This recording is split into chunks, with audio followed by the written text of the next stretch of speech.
नमस्कार दोस्तों, हमारी आज की कहानी है बोझ।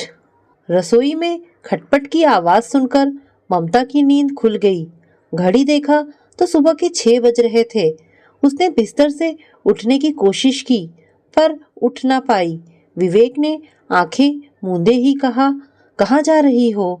रात भर तेज बुखार से तप रही थी और सुबह होते तुम्हें काम की चिंता होने लगी।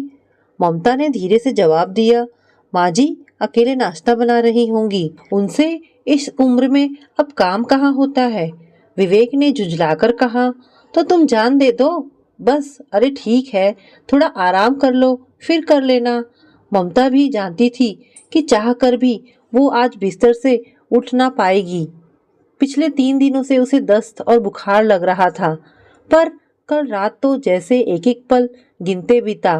वो लाचार सी चुपचाप लेटी रही। शादी के बाद इन 8 वर्षों में शायद ये पहली बार था कि ममता इतने जोरों से बीमार पड़ी हो। कुछ देर की खटपट के बाद सब शांत हो गया, पर ममता मन ही मन पछता रही थी। शादी के बाद उसने घर की सारी जिम्मेदारी अपने कंधों पर ले ली। सासू माँ को रसोई से छुटकारा मिल गया और अब सारा दिन भजन कीर्तन में बीतने लगा। देवर, ननद, सास ससुर सबकी इच्छाओं का ध्यान रखते कब 8 वर्ष बीत गए पता भी ना चला। खैर, लड़की का यही तो संसार होता है, सबकी सेवा करना और प्रेम से ससुराल में रहना। ऑफिस जाते वक्त विवेक ने माँ से कहा, माँ ममता की तबीयत काफी खराब हो गई है। रात भर बुखार से तप रही थी। उसके कमरे में दवाइयाँ रखी हैं, कुछ खिला देना ताकि वो दवाइयाँ खा सके। माँ ने बड़ी बेरुखी से कहा, तो बहू को उसके मायके छोड़ा और पूरी ठीक हो जाए तो लाना। इस पर विवेक तुनक कर बोला, कैसी बातें कर रही हो माँ? ऐसी हालत में उसे कैसे उसके मायके छोड़ाऊं? लोग क्या कहेंगे? पिछले 2 वर्षों से वो अपने मायके ना जा पाई है और जब वो बीमार है तो उसे मायके छोड़ाऊं? बोलते बोलते वो बाहर निकल गया। विवेक के जाते ही सासू माँ ससुर जी पर बरस पड़ी। देखो जी, मुझसे ना होगा ये सब। बहू की सेवा का रिवाज हमारे यहाँ नहीं है। वो और होती हैं सास जो बहू के पैर दबाती हैं। मुझसे ये सब तामझाम ना होगा।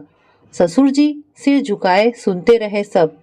और सब सुन रही ममता और सब सुन रही थी ममता, आंखों में आंसू लिए।